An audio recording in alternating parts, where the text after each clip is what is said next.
Hello class 10th के विद्यार्थियों, स्वागत करते हैं आप सभी का एक और नए वीडियो में। और आज की इस वीडियो में हम देखने वाले हैं आपके स्कूल में जो हाफ ईयरली जो एग्ज़ाम होने वाला है A7, उसके लिए क्लास 10th के सब्जेक्ट सोशल साइंस के लिए आज की इस वीडियो में क्वेश्चन आंसर को देखने वाले हैं। तो चलिए बिना देरी की इस वीडियो को शुरू करते हैं। तो यहाँ पे सेक्शन ए के अंतर्गत आपसे 9 क्वेश्चन पूछे जाएंगे, जिससे प्रत्येक क्वेश्चन 2-2 मार्क्स का रहेगा। तो यहाँ पे पहला क्वेश्चन है कि औद्योगिक क्रांति सर्वप्रथम किस देश में शुरू हुआ था। ऑप्शन नंबर ए है यहाँ पे अमेरिका, दूसरा है इंग्लैंड, ग है फ्रांस और घ है चीन। तो इस क्वेश्चन का सही आंसर हो जाएगा इंग्लैंड। और इसी तरीके से यहाँ पे नेक्स्ट क्वेश्चन है कि झारखंड में झूम की खेती को क्या कहा जाता है। तो झारखंड में झूम की खेती को कुरुआ नाम से जाना जाता है। ऑप्शन नंबर जो ख है इस क्वेश्चन का सही आंसर हो जाएगा। और नेक्स्ट क्वेश्चन यहाँ पे है कि मानसून के आगमन के साथ जो फसल बोई जाती है वे किस फसल के अंतर्गत आता है। तो वो खरीफ फसल के अंतर्गत आता है। ऑप्शन नंबर जो क है इस क्वेश्चन का सही आंसर हो जाएगा। और इसी तरीके से यहाँ पे नेक्स्ट क्वेश्चन है कि काजीरंगा राष्ट्रीय उद्यान किस राज्य में स्थित है।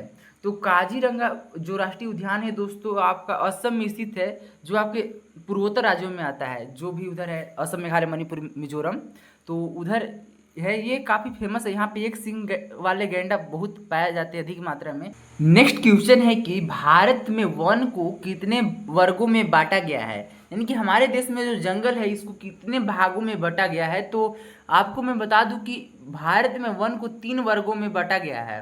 पहला जो होता है वो होता है आरक्षित वन, दूसरा होता है संरक्षित वन और तीसरा होता है अवर्गीकृत वन। तो जो ख है इस क्वेश्चन का सही आंसर हो जाएगा। और इसी तरीके से यहाँ पे नेक्स्ट क्वेश्चन की ओर बढ़े तो यहाँ पे नेक्स्ट क्वेश्चन है कि संघवाद क्या है।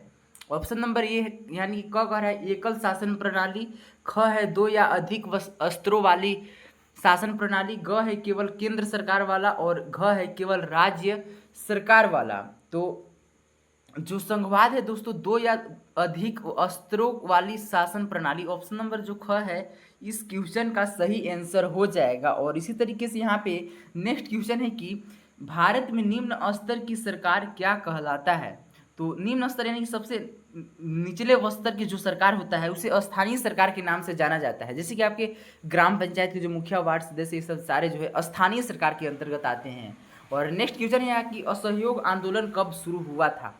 तो ये 1920 ईस्वी में शुरू हुआ था। ऑप्शन नंबर जो ख है इस क्वेश्चन का सही आंसर हो जाएगा। और यहाँ पे नेक्स्ट क्वेश्चन है कि जालियांवाला बाग हत्याकांड कब हुआ था। तो आप सब जानते हैं कि जालियांवाला बाग हत्याकांड 1919 ईस्वी में हुआ था, जो कि पंजाब के अमृतसर में हुआ था।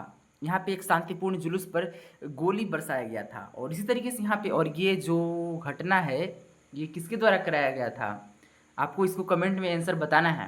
अब यहाँ पे सेक्शन बी के अंतर्गत हम आ चुके हैं। तो यहाँ पे आपसे 6 क्वेश्चन पूछा जाएगा, जो कि 2-2 मार्क्स का होने वाला है। तो यहाँ पे 10 नंबर क्वेश्चन आपसे कह रहा है कि रोलेक्ट एक्ट क्या है। तो यहाँ पे उत्तर में लिखा हुआ है कि यह 1919 ईस्वी में ब्रिटिश सरकार द्वारा भारत में लाया गया एक दमनकारी कानून था। इस कानून के तहत ब्रिटिश सरकार को यह अधिकार मिल गया था कि वह किसी भी भारतीय को बिना मुकदमा चलाए या बिना शक के आधार पर 2 साल तक जेल में बंद कर सकती है। इसे भारतीयों द्वारा काला कानून कहा गया। और इसी तरीके से यहाँ पे नेक्स्ट क्वेश्चन है कि स्वदेशी आंदोलन का क्या अर्थ है। तो यहाँ पे स्वदेशी का अर्थ है अपने देश का। स्वदेशी आंदोलन का मुख्य उद्देश्य ब्रिटिश वस्तु यानी कि जो अंग्रेज का जो वस्तुएं हैं, जो कपड़े हैं और संस्थानों का पूर्ण रूप से बहिष्कार करना तथा भारत में बनी वस्तुओं के उपयोग को बढ़ावा देना था। इसका लक्ष्य भारतीय उद्योगों को मजबूत करना और आत्मनिर्भर बनना था। और इसी तरीके से यहाँ पे नेक्स्ट क्वेश्चन है कि चिपको आंदोलन किसके संरक्षण से संबंधित है। तो यहाँ पे इसका उत्तर में लिखा हुआ है दोस्तों कि चिपको आंदोलन मुख्य रूप से पेड़ों और वनों यानी कि जंगलों के संरक्षण से संबंधित है। यह आंदोलन 1970 के दशक में हिमालय क्षेत्र उत्तराखंड में शुरू हुआ था, जहां स्थानीय लोग पेड़ों को ठेकेदारों द्वारा काटे जाने से बचाने के लिए पेड़ों से चिपक जाते थे। और इसी तरीके से यहाँ पे अगला क्वेश्चन है कि प्राथमिक क्षेत्र किसे कहते हैं, उदाहरण के साथ आपको बताना है। तो ये आपका अर्थशास्त्र का क्वेश्चन है। तो यहाँ पे है कि इसका उत्तर की अर्थशास्त्र वह क्षेत्र है जिसमें प्राकृतिक संसाधनों जैसे कि भूमि, जल, वनस्पति का सीधा उपयोग करके उस वस्तुओं का उत्पादन किया जाता है, उसे प्राथमिक क्षेत्र कहते हैं। यह क्षेत्र सीधे तौर पर प्रकृति पर निर्भर होता है। उदाहरण के लिए यहाँ पे बात करें तो कृषि यानी कि जो भी जितने भी खेती से सामग्री प्राप्त करते हैं वो सारे आपके प्राथमिक क्षेत्र के अंदर जाता है। साथ ही साथ पशुपालन, मछली पालन और खदानों से खनिज जो निकलता है ये भी आपके प्राथमिक क्षेत्र के अंतर्गत आता है। और जंगल से प्राप्त जितने भी मधुमक्खियाँ हैं, जड़ी बूटियाँ, ये सब औषधि जो हैं, ये सारे जो है आपका प्राथमिक क्षेत्र के एग्जाम्पल हैं। और इसी तरीके से यहाँ पे नेक्स्ट क्वेश्चन है कि किसी दो राष्ट्रीय राजनीतिक दल का नाम बताना है, यानी कि दो नेशनल लेवल का जो पॉलिटिकल पार्टी है उसका नाम बताना है। तो यहाँ पे दो पॉलिटिकल पार्टी का नाम जो है यहाँ पे हमने दे रखा है। पहला है बीजेपी और दूसरा है कांग्रेस, यानी कि भारतीय जनता पार्टी और भारतीय राष्ट्रीय कांग्रेस। ये दोनों काफ़ी प्रचलन में है, इसलिए हम इन्हीं दोनों का नाम लिखे हैं। आप चाहे तो और भी लिख सकते हैं, जैसे कम्युनिस्ट पार्टी और जो बहुजन समाज पार्टी क्या है वो सारे को लिख सकते हैं नाम अपने हिसाब से। और लेकिन यह भी लिखिएगा तो नंबर तो कटने वाला है नहीं। नेक्स्ट क्वेश्चन है कि खरीफ फसल किसे कहते हैं। तो यहाँ पे उत्तर में लिखा हुआ है कि वे फसलें जिन्हें वर्षा ऋतु यानी कि मानसून की शुरुआत में यानी कि जून जुलाई के महीने में बोया जाता है और सर्दियों शुरू यानी कि ठंडा शुरू होने से पहले यानी कि सितंबर अक्टूबर में काट लिया जाता है, उन्हें खरीफ फसल कहते हैं। इन फसलों को बढ़ने के लिए अधिक पानी और गर्मी की आवश्यकता होती है। उदाहरण के लिए यहाँ पे दिया गया है धान, मक्का और कपास और सोयाबीन। और इसी तरीके से यहाँ पे नेक्स्ट क्वेश्चन है। अब यहाँ पे सेक्शन बी के सारे क्वेश्चन हम लोग समाप्त कर चुके हैं और अब हम यहाँ पे सेक्शन सी के अंतर्गत आ चुके हैं। तो यहाँ पे क्वेश्चन है 16 नंबर की तृतीय क्षेत्र अन्य क्षेत्रों से कैसे भिन्न है। तो ये आपके फाइनल एग्जाम के साथ साथ एसे 1 के लिए भी काफ़ी इंपॉर्टेंट है। और इस तरीके से यहाँ पे इसका उत्तर लिखा हुआ है कि तृतीय क्षेत्र प्राथमिक और द्वितीय क्षेत्रों से बिल्कुल अलग है। इसके मुख्य कारण निम्नलिखित है। पहला है वस्तुओं का उत्पादन नहीं। प्राथमिक और द्वितीय क्षेत्र किसी न किसी वस्तु का उत्पादन करते हैं, जबकि तृतीय क्षेत्र स्वयं किसी भी वस्तु का उत्पादन नहीं करता है। ये क्या करता है? ये आपको केवल सेवा प्रदान करता है।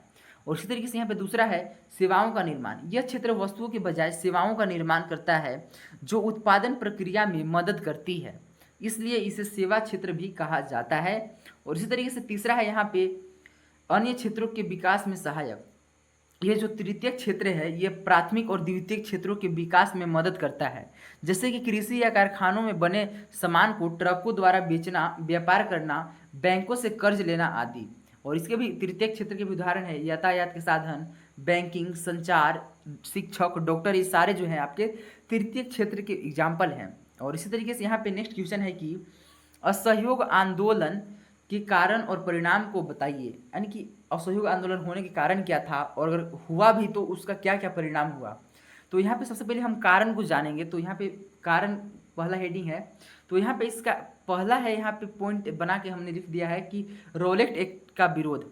1919 ईस्वी में अंग्रेजों द्वारा लाए गए इस काले कानून, जिससे में बिना मुकदमा चलाए जेल में डालने का नियम था, के खिलाफ भारतीयों में भारी गुस्सा था।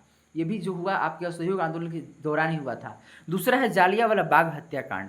तो 13 अप्रैल 1919 ईस्वी को अमृतसर में हुए इस क्रूर हत्याकांड ने पूरे देश को झकझोर दिया और अंग्रेजों के खिलाफ नफरत पैदा कर दी। और इसी तरीके से तीसरा पॉइंट है खिलाफत का मुद्दा। प्रथम विश्व युद्ध के बाद तुर्की के खलीफा के साथ हुए अन्याय के कारण भारतीय मुसलमान नाराज थे। महात्मा गांधी ने हिंदू मुस्लिम एकता के लिए इस आंदोलन से जोड़ दिया। और यहाँ पे लास्ट पॉइंट है कि स्वराज की मांग। लगातार हो रहे शोषण और गरीबी के कारण भारतीय जनता अब पूर्ण स्वराज चाहती थी। और आपको मैं एक ऐसा ट्विस्ट बताता हूँ, ये तो आपके सिलेबस से अलग की बात है। तो मैं आपको बता दूं कि जब हमारे जो देश गुलाम था 1945, 46, 47 के समय में, तो मैं आपको बता दूं कि भारत का जो जनसंख्या था उस समय 40 करोड़ था, ठीक। और जो ब्रिटिश यानी कि जो अंग्रेज लोग का जनसंख्या था इंग्लैंड में वो सिर्फ 3 करोड़ था। तो आप समझ सकते हैं कि 3 करोड़ जो लोग हैं वो 40 करोड़ पर किस तरीके से गुलाम बनाए थे। तो ये थोड़ा सोचने वाली बात है। उस समय लोग बहुत ज़्यादा ही जागरूक नहीं थे। आप सोच सकते हैं कि इसको एक और अच्छे एग्जाम्पल से ऐसे सोच सकते हैं कि 40 को व्यक्ति को सिर्फ 40 आदमी को 3 गो आदमी अंग्रेज आदमी चला रहा है। तो समझ सकते हैं ये बहुत मूर्खता का बात था उस समय देश के लिए। अब तो नौजवान सारे जाग चुके हैं। लेकिन और इसी तरीके से यहाँ पे असहयोग आंदोलन के परिणाम की बात करिए तो यहाँ पे पहला पॉइंट है विदेशी वस्तुओं का बहिष्कार। लोगों ने विदेशी कपड़ों और सामानों को पूरी तरह से बहिष्कार किया, जिससे अंग्रेजों के व्यापार में भारी गिरावट आई। और दूसरा है स्वदेशी को बढ़ावा देना। देश में खादी और भारतीय कारखानों में बने कपड़ों की मांग बहुत तेजी से बढ़ी। और तीसरा है राष्ट्रीय शिक्षण संस्थानों की स्थापना। हजारों छात्रों ने अंग्रेजी सरकार के स्कूल कॉलेज छोड़ दिए और भारतीय विद्यापीठों की स्थापना हुई। और चौथा है जन जागरण। इस आंदोलन ने पहली बार पूरे देश के आम लोगों जैसे किसानों, महिलाओं, मजदूरों को एक साथ जोड़कर राष्ट्रीय आंदोलन का हिस्सा बना दिया। और 18 है, यहाँ पे 18 नंबर क्वेश्चन कह रहा है कि ब्रिटेन की महिला कामगारों ने स्पेनिंग जेनिंग मशीनों पर हमले किए, इसका कारण क्या था? आखिर कारण बताना है आपको कि आखिर क्यों हमले किए, क्यों विरोध कर रहे थे, क्यों विरोध प्रदर्शन कर रहे थे। तो यहाँ पे उत्तर है कि ब्रिटेन की महिला कामगारों द्वारा स्पेनिंग जेनिंग मशीनों पर हमले के मुख्य कारण निम्नलिखित थे। बेरोजगारी का डर पहला इसका कारण है। तो स्पेनिंग जेनिंग एक मशीन थी जो धागा काटने की प्रक्रिया को बहुत तेज कर देती थी। एक ही पहिया घुमाकर एक मजदूर कई धागों को एक साथ घुमा सकता था। और दूसरा है हाथों से काम करने वाले महिलाओं का नुकसान। उसमें ब्रिटेन में बहुत सी महिलाएं हाथों से ऊन काट कर अपना घर चलाती थी। मशीन आने से उनके रोजगार छीनने का खतरा पैदा हो गया था, जिसके कारण वो जो थे वहाँ की ब्रिटेन की महिलाएं स्पेनिंग जेनिंग मशीनों का काफ़ी कड़ा विरोध प्रदर्शन कर रहे थे। और तीसरा पॉइंट है यहाँ पे मजदूरों की मांग में कमी। इस नई मशीन के आने से काम करने वाले की ज़रूरत बहुत कम हो गई। महिलाओं इस मशीन को अपना दुश्मन मानने लगे क्योंकि इससे इनकी रोजी रोटी छीन रही थी। और इसी तरीके से यहाँ पे 19 नंबर क्वेश्चन आपसे यहाँ पे कह रहा है कि भारतीय कृषि के पिछड़ेपन के कारण क्या है। तो ये आपका जियोग्राफी का क्वेश्चन है। तो यहाँ पे उत्तर लिखा हुआ है कि भारतीय कृषि के पिछड़ेपन के मुख्य कारण निम्नलिखित है। पहला है मानसून पर निर्भरता। भारतीय कृषि आज भी बहुत अधिक मानसून पर निर्भर है, यानी कि भारत में जितने भी अभी भी खेती होते हैं वो सिर्फ ऊपर के पानी पर निर्भर होता है। तो सही समय पर अच्छी बारिश होने से फसल अच्छी होती है, लेकिन वर्षा न होने या सूखा पड़ने पर किसानों की पूरी फसल बर्बाद हो जाती है। दूसरा है खेतों का छोटा आकार। जनसंख्या बढ़ने और परिवारों में जमीन के बंटवारे के कारण किसान के खेतों का आकार बहुत छोटा हो गया है और दिन प्रतिदिन छोटे होते जा रहा है, क्योंकि जनसंख्या जब बढ़ रहा है तो सारे अपने अपने खेत को बांट कर छोटे करते जा रहे हैं।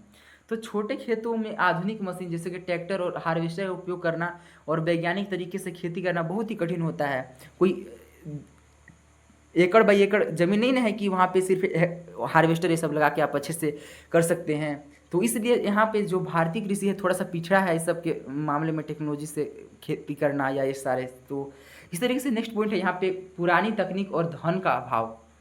तो यहाँ पे है कि भारत में ज़्यादातर किसान गरीब है, उनके पास अच्छे बीज, रासायनिक खाद और नए नए मशीन खरीदने के लिए पैसों की कमी होती है, इसलिए वे आज भी पुराने तरीकों और साधारण औजारों से खेती करते हैं, जिससे फसल का उत्पादन कम होता है। और लास्ट पॉइंट है इस क्वेश्चन का कि सिंचाई की सुविधाओं की कमी। तो यहाँ पे है कि देश के कई ग्रामीण हिस्सों में आज भी सिंचाई के उचित साधन जैसे कि नहरें और ट्यूबवेल हैं पूरी तरह से उपलब्ध नहीं है।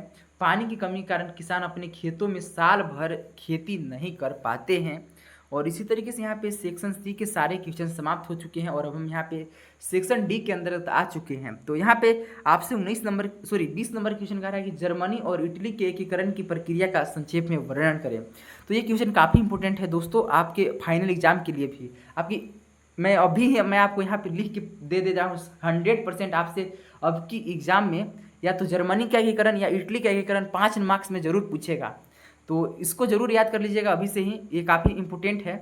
और इसी तरीके से यहाँ पे आपके एसे 1 भी पूछा जाएगा। तो यहाँ पे सबसे पहले जर्मनी के एकीकरण को देख लेते हैं। तो यहाँ पे संक्षेप में वर्णन किया गया है, लेकिन आपके एग्जाम में डिटेल में वर्णन करने के लिए पूछा जाता है फाइनल में, लेकिन यहाँ पे संक्षेप में है तो यहाँ पे संक्षेप में ही देख लेते हैं। तो है कि जर्मनी का एकीकरण मुख्य रूप से प्रूसिया राज्य और उसके मुख्यमंत्री के नेतृत्व में पूरा हुआ। इसकी प्रमुख घटनाएं निम्नलिखित थे। पहला जो था प्रूसिया का नेतृत्व। 1848 में जर्मन लोगों ने एक राष्ट्र राज्य बनाने का प्रयास किया था, लेकिन राजशाही और सेना ने उसे दबा दिया। इसके बाद प्रूसिया ने जर्मनी के एकीकरण का नेतृत्व अपने हाथों में ले लिया। और दूसरा इसका पॉइंट है ऑटो वन बिस्मार्क की भूमिका। प्रूसिया के मुख्यमंत्री ऑटो वान बिस्मार्क को जर्मनी के एकीकरण का जनक माना जाता है। उन्होंने रक्त और लौह की नीति अपनाई। और इसी तरीके से यहाँ पे नेक्स्ट है 3 युद्ध और जीत।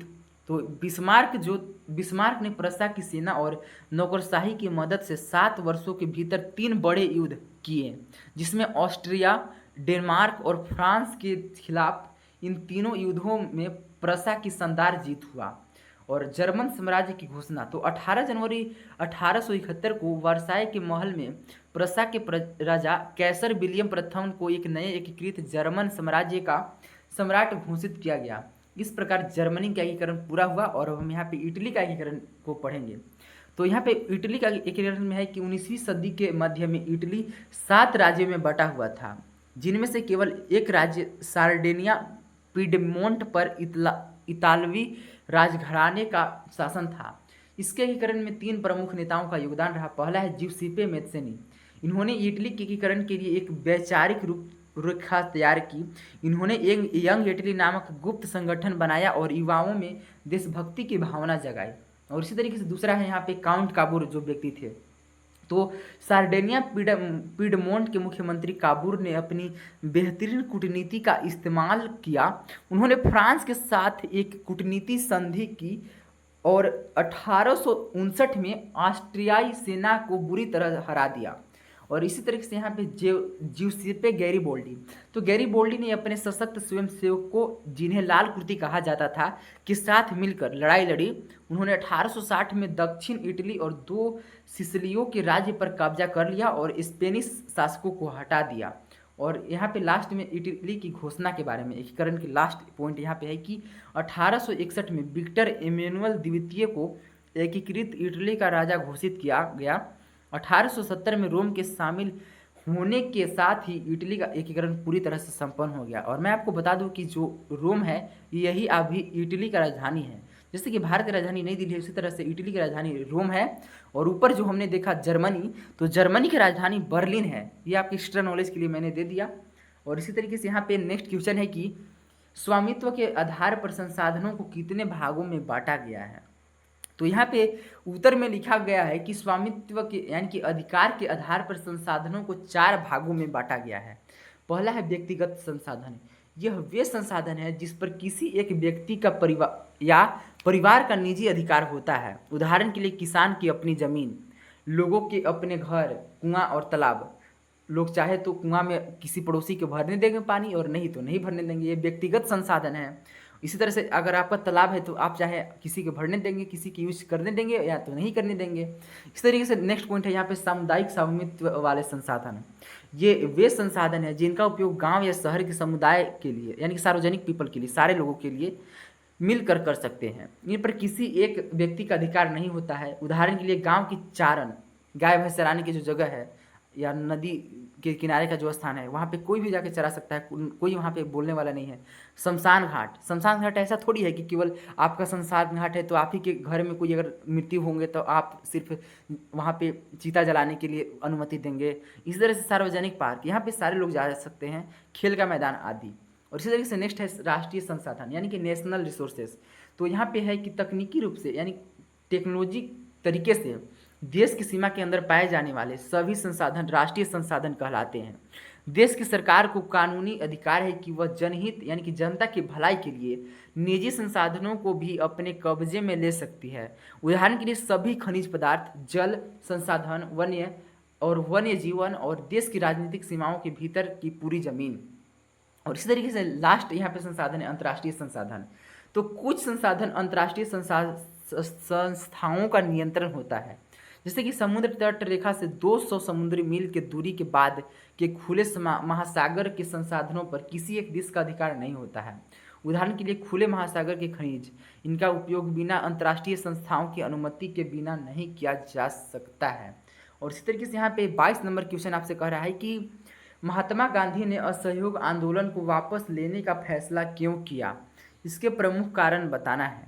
तो यहाँ पे है कि महात्मा गांधी 1922 ईस्वी में असहयोग आंदोलन को वापस लेने का फैसला किया। इसके प्रमुख निम्नलिखित कारण थे। पहला है चोरी चौरा की हिंसक घटना। यह आंदोलन वापस लेने का सबसे बड़ा और मुख्य कारण था कि 5 फरवरी 1922 ईस्वी को उत्तर प्रदेश के गोरखपुर जिले के चौरी चौरा नामक स्थान पर शांतिपूर्ण जुलूस निकाल रहे लोगों की पुलिस के साथ हिंसक झड़प हो गई। गुस्साई भीड़ ने पुलिस थाने में आग लगा दी जिसमें 22 पुलिसकर्मी जलकर मर गए। इस हिंसक घटना से गांधी जी बहुत दुखी हुए और उन्होंने असहयोग आंदोलन को वापस लेने का फैसला किया। और इसीलिए दूसरा पॉइंट है यहाँ पे आंदोलन का हिंसक रूप लेना। गांधी जी का यह आंदोलन पूरी तरह अहिंसा पर आधारित था, यानी कि बिना लड़ाई पिटी के एकदम शांतिपूर्वक।